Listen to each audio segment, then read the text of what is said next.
I think a lot of the problem for AI right now is actually understanding that they can use it. It kind of makes more sense to do market education rather than demand capture. So instead of just paying performance ads, we were actually explaining how you would use it. Founding a business is not economically rational because the risk profile on the return, it makes zero sense, really. Like if you're making any normal bet, it's like playing roulette with 350 options rather than 36. Like it's an idiot's game, which to me was the most important thing with co-founders is like, if you assume conflict is a healthy and necessary and evergreen thing, check that you can do it good in many different situations. So I constructed situations to fight early on with these folks to work out, could we do it in a good way and could we fight as peers? For all the science that you might think exists in this space, people will tell you that they're the smartest operator in the world and they came up with a plan when the reality is that 90% of the stuff, 99, is people driving off their gut, chasing the things that they have that are slightly more advantageous to them. And then if it works, they just tell you that they were super smart and they had a plan from the beginning. That's product market fit. Product market fit. Product market fit. I called it the product market fit question. Product market fit. Product market fit. Product market fit. Product market fit. I mean, the name of the show is Product Market Fit. Do you think the Product Market Fit show has product market fit? Because if you do, then there's something you just have to do. You have to take out your phone. You have to leave the show 5 stars. It lets us reach more founders and it lets us get better guests. Thank you. Ross, welcome to the show, dude. Thank you very much for having me, sir. Very, very nice to be here. I'm looking forward to it, man. I mean, you have one of these, lately we're seeing this more and more with AI. There's just so much value, I think, that can be generated. And so you have one of these crazy stories. Started 2 years ago, raised $5 million, seed round a year in, just raised a $25 million Series A last month. So clearly you're doing something right. And I think founders will have a lot to learn from your journey. Maybe give us a little background, right? Like before you started this in 2023, kind of what was going on? What were you doing? How and why do you start Wordsmith AI? Cool. So I qualified as a lawyer like 12 years ago, something in that. I was not an engineer. I left, became an engineer, sort of self-taught. I started a company that I sold to Skyscanner, which is like the kayak of Europe, after about a year. And then I was with them for a while, ran a bunch of their product teams, then moved over, did a few exec jobs, became the CTO at a few companies, and ended up at TravelPerk, which is a big unicorn in Europe, where I was their CPTO for about 5 years. I left when we were about 1,600 people doing about 200 million revenue. And I joined that when we were about 20 people. So oh, wow. Okay. I've kind of been through the curve a few times. And then, 18 months ago, we started Wordsmith, raised 5 million. And then, a month ago, we have PMF. And, the rest is history. Well, we'll see.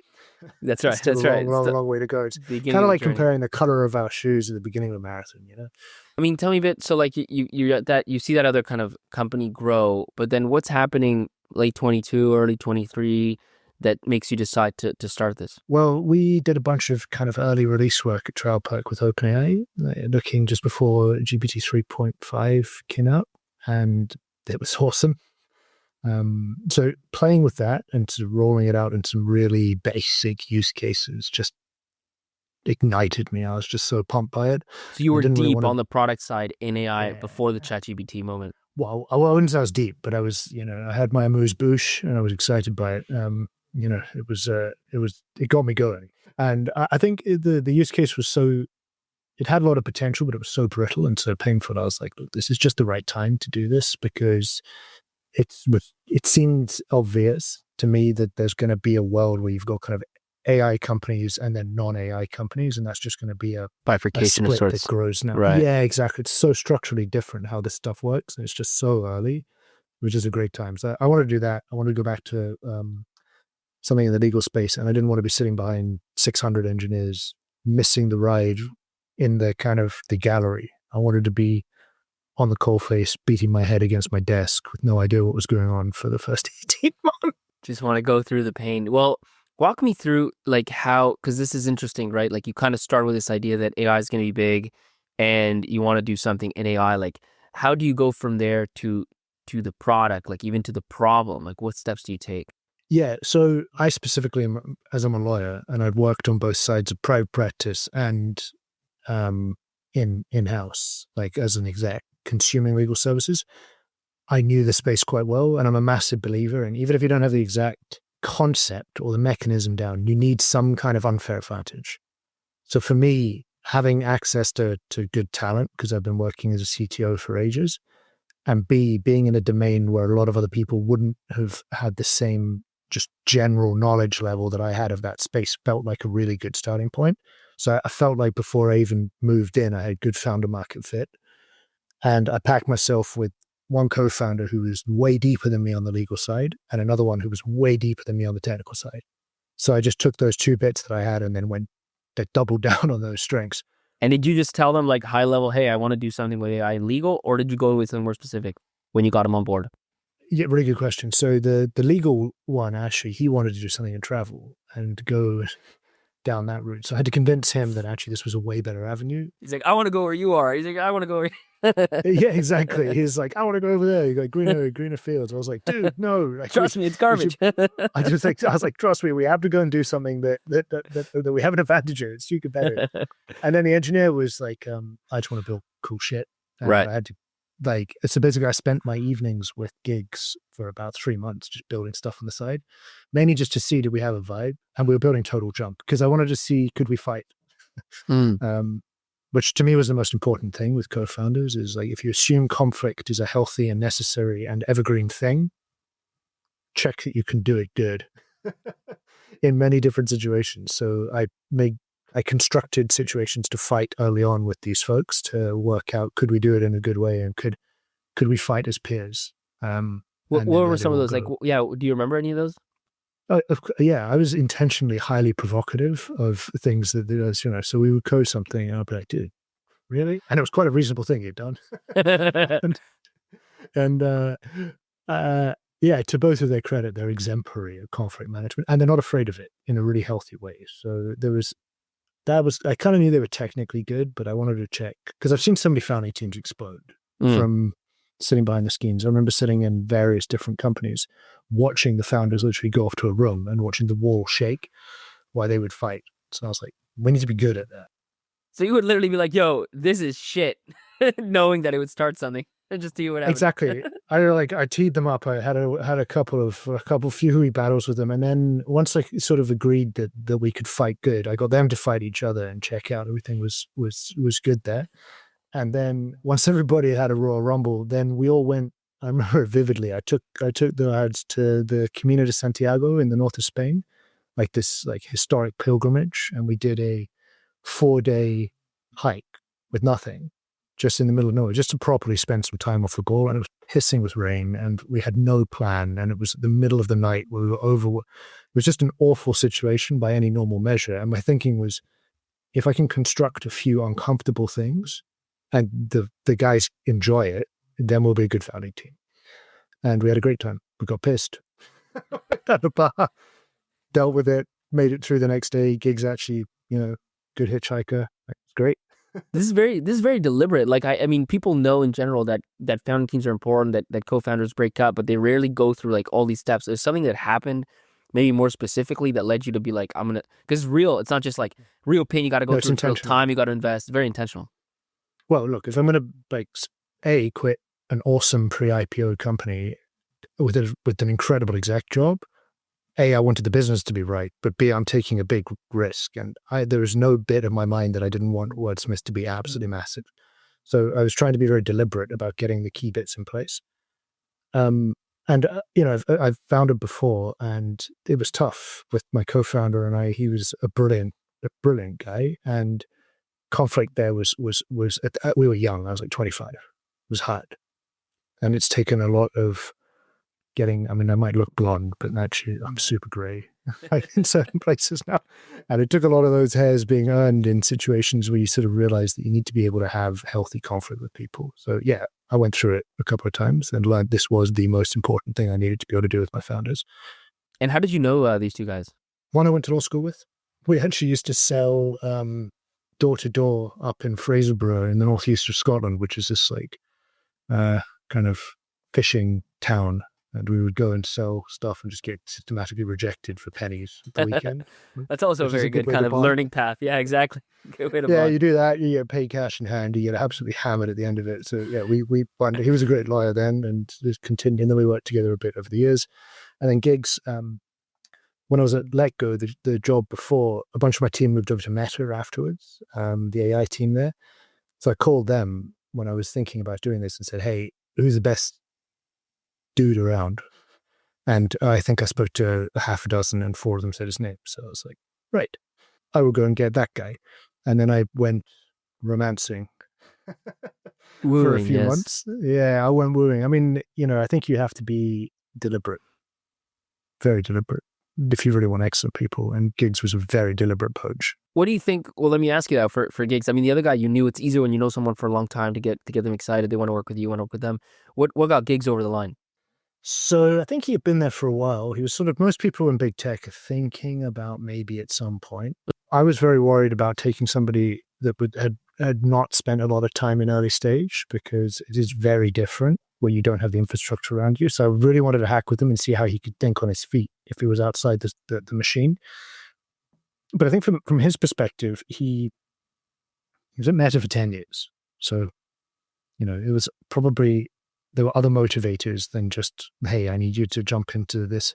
And I think for him, it was working out what he wanted and just checking that it was on the same page. So, and thankfully, like actually me and Gigs, I would say, are more tightly aligned on what we want from Wordsmith than just about anybody in the business, because we're both builders and we both just absolutely get off on making stuff. So once I found that his intrinsic motivation was sort of as a furniture artisan, just like me, it became extremely easy for us to relate to each other. And to this day, we actually have an unbelievably good relationship, because when you just have to work out what they want. Like, Robbie wants to make an absolutely massive business and quadrillions of dollars, and that's awesome. Like, he's super vocal about that, and you need someone like that. And he loves the law, and Gigs is an artisan who deeply, intrinsically wants to craft stuff. And getting that was a very important bit of getting him over the line. Is that one of the things that you think gets, because there's always a big question, right? It's like, how do you get the best engineers on board? How do you get the best co-founders? And a lot of them, sometimes they're at like these late stage companies, very hard to compete on like comp, on price. Even if you imagine, an outside scenario, $1 billion exit, like sometimes you do the math and you're like, it still doesn't necessarily add up in what some of these guys are making. You think a big part of the thing is just this idea that you can build 0 to 1, you can take ownership of the whole product? Is that what gets a lot of people kind of over the line? Well, look, founding a business is not economically rational, because the risk profile on the return, it makes 0 sense, really. 100%. Like if you're making any normal bet, it's like playing roulette with 350, options rather than 36. Like, it's an idiot's game to go in there and just start betting 7 years of your life on a 360 person. Like, when you say it in those terms, it's like, well, obviously that's stupid. Yeah, that's what people do, right? Obviously you make a massive windfall if you do it, but it's unlikely. The most effective way, if you want to make comp as somebody coming out of big tech that wants to try and bet on one of these businesses, is to hit Series A to C before the valuation gets too high, take a percent, and then just ride it. So you need another set of motivators, I think, if you're going to recruit people from that tier. And not all of them have the same drivers. So I think, yeah, you need to find what they want. And I think that often there are true intrinsic motivators that are not usually that that I was trying to avoid. So I was trying to avoid people that were going for title inflation, who literally just with thought misinterpreted that if you called yourself a CTO at a 7-person company, suddenly you were like anywhere closer to the actual CTO at Meta. They're not the same jobs, yeah. Yeah, it's completely incomparable, dude. So debugging that early on was important. Yeah, so, and I think also debugging the comp myths and some of the other stuff. So I think we fought about these things early on, in the sense that I tried to bring that potential conflict out early and try to get a very direct steer on things so that we could get to the brass tacks of why you're here. And actually, when we do onboardings with the team, we have a really candid talk where the 3 of us stand up and explain precisely why we're here. And I think, first of all, people need to know that. And second of all, you need to talk about it quite a lot. And so you're going back to the story, like you're doing this for the first few months on the side, right? Like you still have your full-time job and you're kind of building things with these guys on the side in evenings. Yeah, so we weren't actually building Wordsmith at that point. We were building like random hack things, Yeah, gigs right. on the side. I knew I wanted to do something with Robbie. He was, busy with other stuff.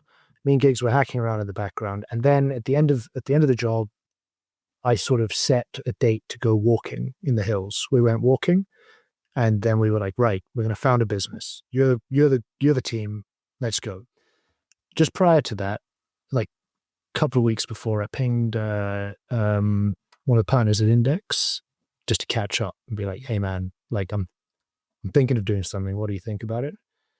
And just to basically riff off the domain and ask who was good in the area and who I should be looking at, and really just pre-idea. I had money to seed us, so I was kind of thinking of just bootstrapping initially. And then he got back to me a couple of days later and said, hey, if you're super serious, why don't you and the guys come in and have a chat? And he said, bring a deck, which I didn't have. So instead of taking a deck, we made an MVP, like a real quick one, and then kind of stuck that in a really bad deck. And Index were epic. They were just like, because at that point, team bet. So it really was out of nowhere, let's just take a punt on you. They seeded the thing, and then word sort of got around the VC community, which in hindsight was probably the best possible raise that we could have done. Because by getting a big name early on to take an early bit of signal and no one's heard of it, then there was just the hottest. It's the hottest FOMO shit. Yeah, man. I totally didn't plan to do it that way at all. No. I was thinking of bootstrapping. I completely accidentally, and everybody went wild. My inbox went completely nuts. I had everybody in VC try and get in touch. I just didn't respond to anybody, which was step 2 of the master plan that wasn't planned. Incredible. Everybody was like, this dude is the hardest guy to get hold of. He's just, and then, yeah. And then I ended up doing sort of like a bunch of like, kind of side deals with people that I thought would be cool to bring on the round, and got some great, like, honestly, I wish I could pretend like there was some grand strategy, but I just backed myself and stumbled into a very good raise at that point. What I did do, actually, which was superb, I called my mate who I went to school with, who's actually now a partner at Excel. Once this was sort of, and I was like, Matt, what should I be thinking in terms of reasonable market calibrations and sizings and stuff like this?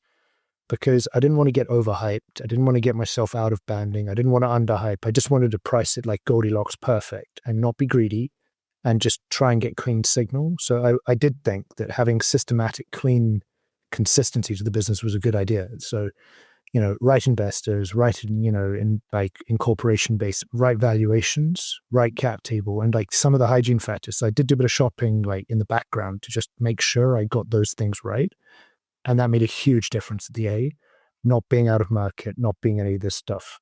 And just in terms of timeline, when do you leave your job then? Like, how does that go? When do you take that decision? I knew I was going to leave. I told them basically almost nearly a year before, because it was an exec role. So I did an 8-month handover at my job, which was excruciating, watching all these businesses getting seeded left, right, and center, and then having to sit there every day being like, I sort of wait, and then I put my time in and put my time. So I did a really long handover, mainly just to try and do right by the company. I only had like a 60-day notice period. But my hope was that would be, paid back in goodwill. And so, yeah, I did a long handover. And then at the end of that, then I started things, and then we went from there.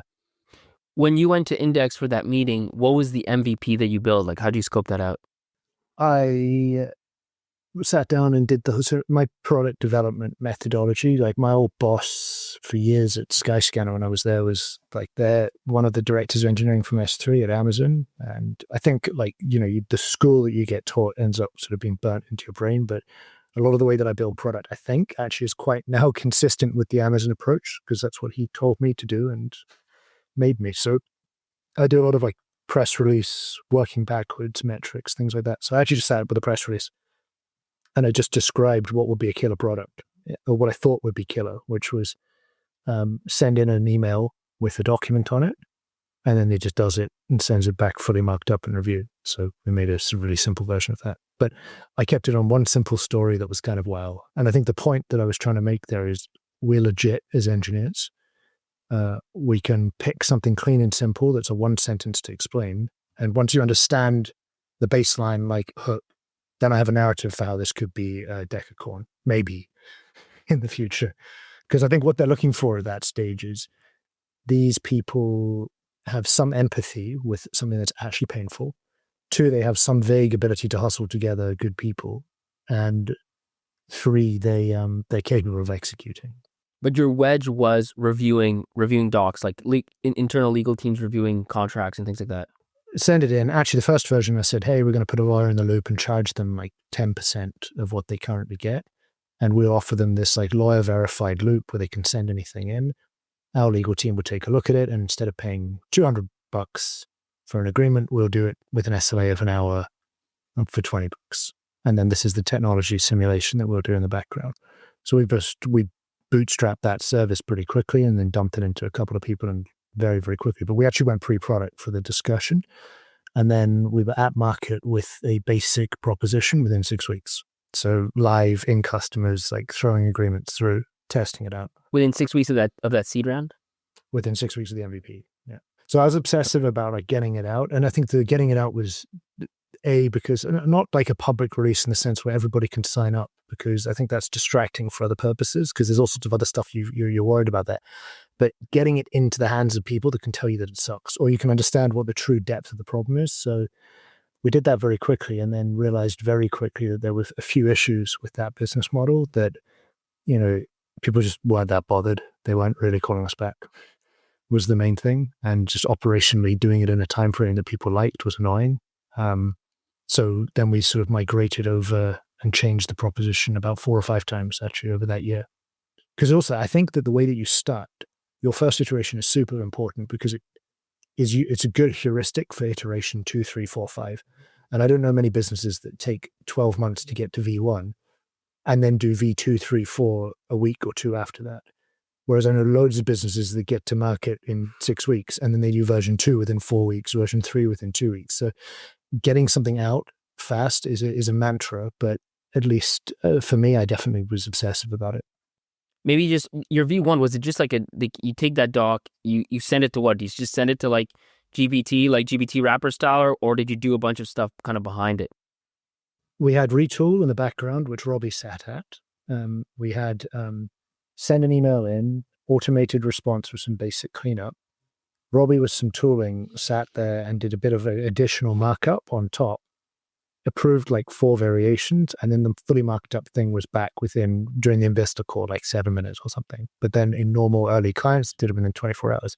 So Robbie had an alarm bell next to his bed, and whenever it went off, like a Vietnamese prison camp, like wait, or actually, sorry, more reasonably like having a kid. He'd sort of wake up at 2 a.m. and be drilling out this contract review for a business that now doesn't exist today. But that markup that was like the automated part of it was just like a prompt you would send to some other LLM that would just like review a document and mark it up.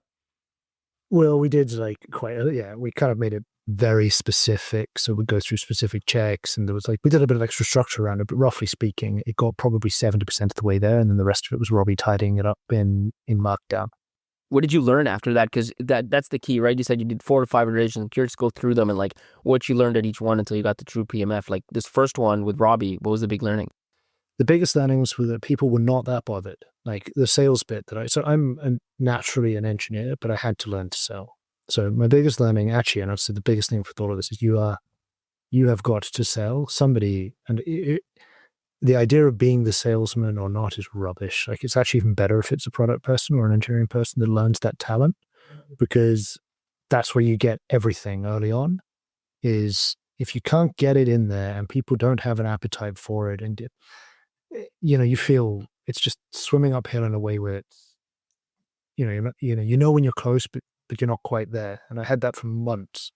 So the biggest learnings were that we needed to find something that had more of the moment in it, that there was more appetite for people. 2, had actual genuine retained usage. Because the first one was kind of like nice to have-ish. Like you'd go to these people, you'd say, hey, like you can just send it, it's cheaper. And they're like, cool. But they don't need it. They don't like. They weren't hungry, man. Like there was like the person, and actually it's not that the service wasn't all right. It was way better than they were doing. But if you're the contract dude in company X and somebody comes to you and says, I'm going to literally do your job because you're the buyer, and you're going to send me your job. It's going to take you 3 days to onboard me, and then I'm going to do your job each time in an hour. Then you send it out, and I'm 10% of the cost of your day. It's not that surprising why Bob is like, you can get the out of my, like they were not interested Yeah. in that proposition. And in a nutshell, so objectively as an engineer, you're like, wow, faster, better API for you. But then the sales cycle, so maybe we weren't hitting the right person. Maybe the market timing wasn't wrong. There could have been a myriad of factors, but the cocktail didn't strike. So what we then did is we had a look around that was close. And we were like, well, what are our customers buying that's nascent at this point? Like, what is the demand? And so we then flipped it and went more to sort of look at their procurement lens and started like scanning. And then we looked at a bunch of You're saying, what do legal teams buy already? Like, that's where you're looking? what are they thinking about and where are they beginning to, so we started to look at what was getting through the procurement net with them and what problem that was starting to solve. And then from that, And what was it? Like, what did you see there? well, we saw that more their concern was not so much actually responding to like doing the whole review, but it was all the kind of getting of information and the backwards and forwards before they got to the review. So they were looking at trying to stitch together things that could actually be interacted with by the rest of the business. So they were less interested in just a co-pilot for them, and they wanted more something that could take the noise away from everybody else and give them good content so that they could then do their job very well. And that was the thing that annoyed them, was having to field 100 individual questions and do the stuff they actually hated doing, not what they felt was their core job. So the insight that we missed was that attacking their core job was not that exciting for them, but getting rid of the tangential bits of their job that were irritating, that was in a bit that was kind of forgotten by the other legal tech players, was an excellent wedge. So we went super deep on Slack. And what was happening there? Just like, just give me an example. Like, what's happening in these guys' daily jobs? What are the parts they hate? Well, like the sales team are hammering them all day, every day saying, where's my bloody contract? Can I make this revision? Can I do this? And they didn't like the existing solutions that were out there, like Glean or products like that, because they automatically responded a lot of the time. And lawyers very specifically like control more than anyone else. So we built a version of Glean or one of these Slack things that had a bunch of controls in that the lawyers could dead man switch it and put lawyer in the loop in Slack, and then they could approve it and upgrade it, etc. Which meant that existing PMF that Glean had found, we built the lawyer flavor off that. And that sold really well. We got that into tons of companies. And then from that, we then started expanding and then adding all the other stuff off the back of that. So this whole additional suite of products then got built that expanded from that hook. And to this day, we win, if ever they have Slack, we win literally every deal. Because what's happening, like the before and after is what? Before, people are just pinging lawyers on everything. Like, can I change this in this contract to get this customer over the line? Whatever. And now it's in one like single, but everybody's like hitting these legal teams all the time. Now it's in this one single place and they can just like approve or reject or whatever, like each. Yeah. So now they can deploy. So then what we let them do is deploy a simple agent that did Q&A for them into certain places. And then what we started doing was expanding the capabilities of those agents to not just do Q&A, but also do a review of contracts or do a draft or give more complex advice or trigger a workflow or whatever these things might be. But where we differ from a lot of the other legal tech co-pilots is they all sort of only work in the background with the lawyer doing the stuff, which for us, we work sort of as the interaction, the contract between the lawyer and other people, and then that informs the tool that they then use, and they can then accelerate their workflow. And so from that, we not only found a better or like a good hook or entry into this market, but we found what has now become a positioning that's very different to other legal tech players, because the other big ones that came before us are like, we're going to be a co-pilot for lawyers. And by taking this like natural following of the pain, we're actually very in-house specific, very focused on the interaction between the procurement or the sales team and legal. And then the co-pilot that we've built is now turbocharged by all these extra things, which means we're not so good for law firms, but we're really, really, really good for in-house teams, which is now our entire market. You love this show. You don't want to miss the next episode. Why would you? So hit that follow button. Trust me, it's in your own best interest. Yeah, walk me through that nuance. Why the difference between legal teams, internal versus law firms? Well, so let's say you've got a law firm with 1,000 people. All those lawyers, you should build a product that does quite complicated legal work. So it's good at research and stuff like that, but it's designed to make the individual lawyer more productive. That's the number one purpose. But if you're in a company of 2,000 people, there are probably 10 lawyers in there. Their biggest pain is not working out novel legal issues. It's dealing with the 2,000 people in the company screaming at them who want stuff, and the type of work they're doing is totally different. So, we help them with the interactions there, and then we help them with a totally different type of legal work, which is much more repetitive, much more sort of routine-based, whereas these guys deal with like maybe more nuanced types of things. Is that like a general learning you think that applies elsewhere, which is kind of like AI to like, whatever your ICP is, you find like the annoying parts, and you automate. I think a lot of times you want to just like replace the thing, but then it's hard because who do you sell to? You can't sell to that person. You got to go above them. They got to lay it off. Like it's actually much more complicated than if you just find what are the frustrating, annoying pieces that you don't want to do, and you just, replace those. I think that is a good way to think about it. I'd say there are two models that I would take if I was to do this again. So one, specifically with AI, I think that a lot of the early players have made really broad products for very big ICPs because they were first. So yeah, why not do law and tax and all of this? And, so just because it looks like there's a category wave breaking does not mean that there isn't going to be further division of that. And there are subcategories of users that are going to be way more distinct. So I'd say, even if it looks like image generation or whatever it might be, there will be a subset category that's huge, that has nuanced requirements. So finding that clustering is one very effective way of doing it. Yeah, and I think the other thing very specifically with AI is that one way to help work out what that clustering could be is to look at what products, what clustering there was pre-AI. So in our space, there used to be a big split in technologies between in-house and law firms, right? So that was 2 years ago. You had the CLMs, the DMSs, and that's because, guess what? Even pre-AI, they had hugely different requirements. So you probably could have The jobs are different. Yeah, the jobs to be done.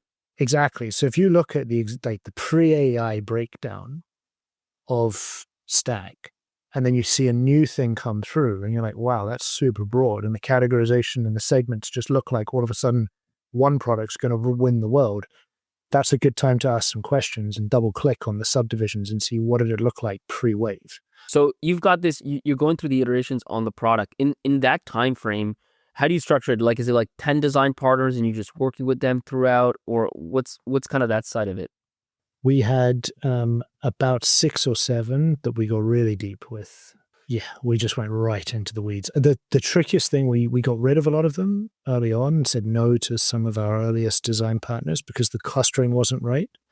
Because I was very aware about making sure that they were all in the right bucket where I could see commonality. And there's a big difference between a single legal counsel and one that's in a team of 50 or 1,000. So we tried to get a group of companies that were in that group. What was the group specifically? Like 5 to 10 legal teams, 1,000 people companies? Like what was the... It's about 10 to 25 lawyers, that sort of bucket. And I guess like part of that was not really intentional, but it was the only group that we had an advantage in, which is I was an exec in European tech companies. So I could call up any CTO at these companies and be like, hey, dude, do you remember when we were getting drunk at X? Could you please introduce me to Y? And so that got me my first 10, which got me my clustering, which then got me my commonality. So with all of these things, you can post-rationalize genius, or you can just accept that there's an element of using the opportunities in front of you, 100%. Yeah, that's a lot of it, dude. And I think I think one thing I definitely will look back on is for all the science that you might think exists in this space, people will tell you that they're the smartest operator in the world and they came up with a plan, when the reality is that 90% of this stuff, 99, is people driving off their gut, chasing the things that they have that are slightly more advantageous to them. And then if it works, they just tell you that they were super smart and they had a plan from the beginning. Well, 100%. Like, this is what I keep coming back to is like, startups are an action business, like all the theorizing and the thinking really only gets you so far. At the end of the day, you have to take shots, and the speed of the taking of the shots is probably more important than the accuracy of any given one, because there's so many unknowns. And then you just act on it. Like, oh, this kind of works. And then you take 10 more shots in that direction, right? And kind of hopefully you strike it. Yeah, I think that's exactly it. And also you have to just accept that you're not going to have any idea. You have to get really comfortable with the fact that you don't have a genius plan that's being executed against, because you don't. That was disorientating. When do you feel like with these 6 or 7 design partners you've gone really deep on that you've kind of got the thing? Like, when do you start expanding and selling and truly going to market? After about 10 months or so of building with them, we launched a web assistant. Usage tripled overnight with those users. What did that do? It basically took our product from being just Slack to also allowing the legal team to interact with it themselves. So not just for the rest of the business in Slack, but also like a whole web suite. Oh, there was no like view before. It was literally just within Slack for the first 10 months. Full native, like instant IO type thing, like fully native Slack. Like, we were like right in our Slack product is deep. We were at 9 months of just every single, which actually now is, sometimes people try and add a Slack integration, like it's pretty unbeatable in that sense. So it's been a nice moat that. How far can you go with Slack? Like, what were some of the things that you were doing in Slack that are so deep? You go so deep, like not just like all of the native like workflows and allowing you to branch discussions and like create additional threads and approve all your actions through that, doing signups, having all your permission management through certain channels, allowing for file ingestion, upload of assistants, like all of that. Smart routing, so when you message the Wordsmith bot, it then determines which of the agents to go through. Man, like if you want to go deep into our Slack world, it's a whole new company. That's wild. That's wild. But again, like I think what was quite nice about that is we did it quickly, we went deep, and now for the companies that have that, it's a huge hook. So the moment that we knew it would have much more of a bite, though, we launched the web and we started driving out productivity tools for the individuals in the legal team, and then we started seeing adoption get even higher because we went from having 1 or 2 people in legal manage this product and the rest of the business interacting to being like the whole legal team. So we got 20 times the surface across these legal teams. And that had a very big impact on word of mouth, on general adoption. Because what we found was about 10% of the team would be hyper advocates, 20% of them would be kind of up for it, and then it sort of tailed off in the early days. Now it's, maybe 90% love it, and there's 10% who are on the fence. But you could just see it, word of mouth. We started getting inbound, like from people talking about us. We started, you could just see the numbers, like everything changed at that point. And it's daily usage, I assume, that you get from the majority of each team? Yeah, I'd say the average lawyer, I think the average usage per day is in like the tens of queries, that sort of thing. So like we're quite a high frequency product. When somebody buys it, they use it all the time across all the surfaces we now support. Yeah. So you start getting inbound, I should say, and you lean into that. Like then what's the motion after? Like is it just like you start calling up like companies that are above X? Do you just drive like email marketing campaign? Like what's the kind of go to market they use? So for us, it was events, a lot of word of mouth stuff, like running like webinars were our kind of early thing, which cost us like $5,000 to sign up to a sponsored webinar. And then we got to demo the thing to 200 lawyers. And then we would get 20 demos at the back of it, maybe like 5 clients. Happy days. So we did a bunch of events. I very specifically actually hired a lady who was kind of like a legal influencer on the marketing side. So she just posted a lot and was teaching people in this space. So I thought, well, actually, given that I think a lot of the problem for AI right now is actually understanding that they can use it, it kind of makes more sense to do market education rather than demand capture. So instead of just paying performance ads, we were actually just explaining how you would use it, and then hired her and we bought 15,000 followers that were highly engaged. And she was posting all the time about how to use it and how to do that. And that became a really good channel for us for the first like 6 to 9 months. And then we then started expanding. Obviously now we're doing multiple different disciplines and channels, and we've got a bunch of account executives and various different things and dozens of events. The whole go-to-market's exploded now, but back then the early stages were a combination of me outbounding, Laura doing some sort of market education and teaching people and posting Maven courses and explaining that there was this thing. And then we sort of got to critical mass where our market then started referring us, and these other go-to-markets came alive. By the way, the other thing is, so you started, your 3 co-founders raised $5 million. Like over those first 10 months when you're just building with a few select clients, what do you do with your team? Like how big do you grow your team to? I kept it to 8 until we did the round. Until the Series A last month? Yeah, 2 months ago. No, I mean, we're at nearly 40, so now I've gone gangbusters. But I preferred keeping it small. Like scaling isn't the bit that I'm worried about because I've done it before. So I kind of like have people that are waiting to work with us again and things like this. But I intentionally did not want a big team because I didn't want to debate. I just didn't like when you're in that moment, having to convince a product manager that putting the button to the left, like, no, just get on with it. Like, so optimizing for just making really fast decisions was my preference and not having, egos and talks and stuff in the way. So I kept it very tiny on purpose. I think that's, I mean, when you're building you really don't need that many people to find product market fit. You need a lot of people to scale really fast once you have product market fit. By the beginning, it's almost a disservice. And your advantage is the fact that you're small, you're nimble, you can move fast, you have no overhead, communication and alignment just don't exist. Honestly, hiring a bunch of people that you then have to get up to speed, explain to them, worrying about their burn, worrying about their personal problems, and like there's a time and place for that, and it's not when you are pre-1 million revenue. Like, just, you want people that can, deal with being on the Camino in the middle of the night and are not going to whine about anything and are just going to get stuff done, because you don't have time for complaints or issues. You just need a bunch of like Delta Force operators that are going to beat down the door of whatever problem is in front of you, and then you can worry about the people stuff after that. But it is not a good thing. By the way, how do you price this? Because you only have 10 or 20 seats in these 1,000 people like companies. Is it a price per seat or is it something else you've chosen? Like combo of that and then some integrations and usage. So you buy seats and then you sort of get a buffet of all the other upgrades that you want. You can sort of pick and choose.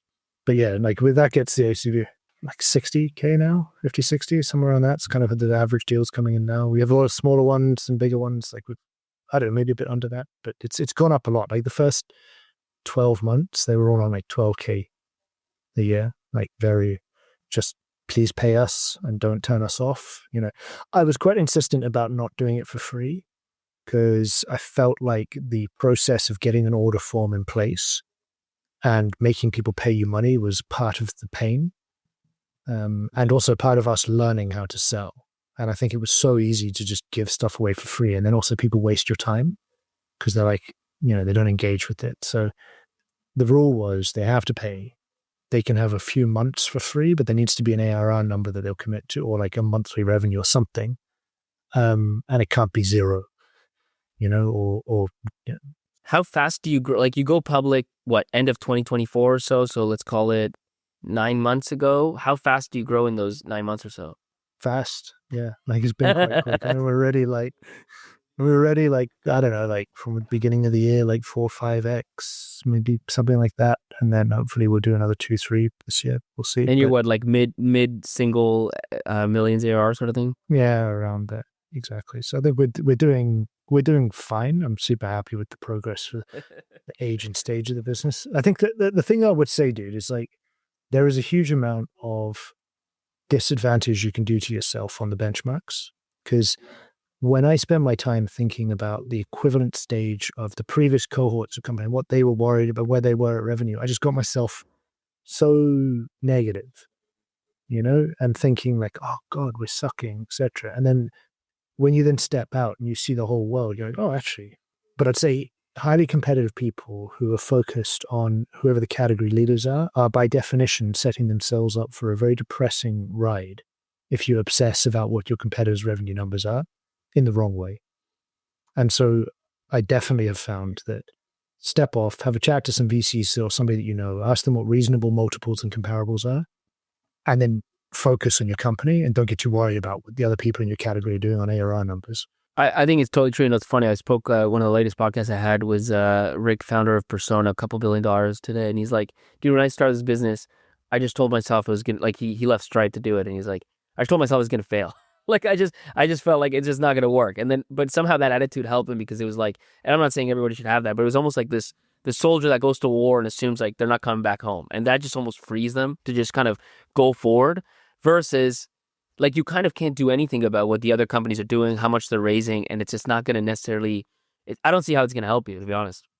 Also, it's not always the best thing, right? Like, I mean, one of the businesses I was in, we raised $800 million and the enterprise value was less than that or close to that, right? Other businesses, Skyscanner did about 4 million of primary and got to a nearly $2 billion exit.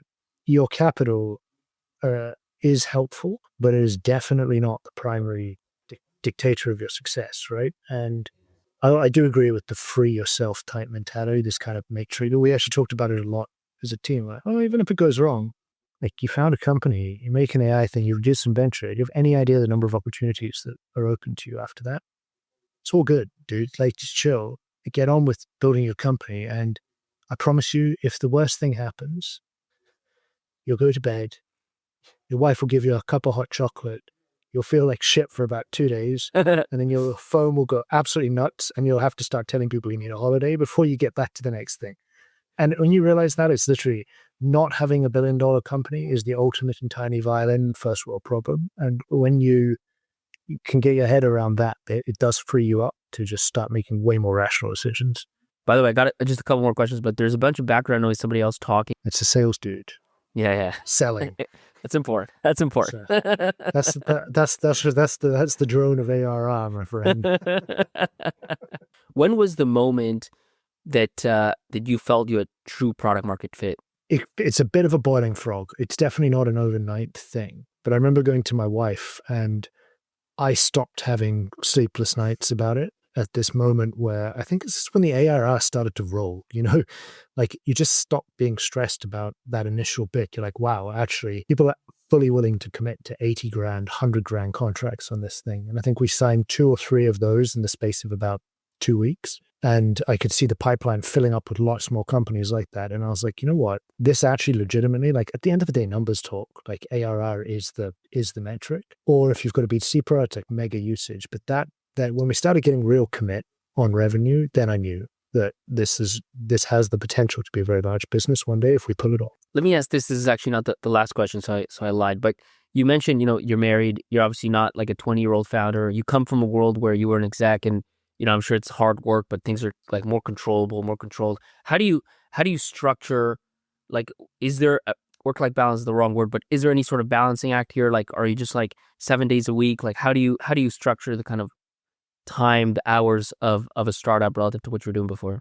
What's even more mental, mate, is I don't know if you can see that, but I had that yes, that'll pop into my life 10 months ago. That little sucker. Little kid, yes. Yeah, Hamish McNai turned up on the scenes. He actually had his first day at nursery this week and got sent home for biting people. Okay.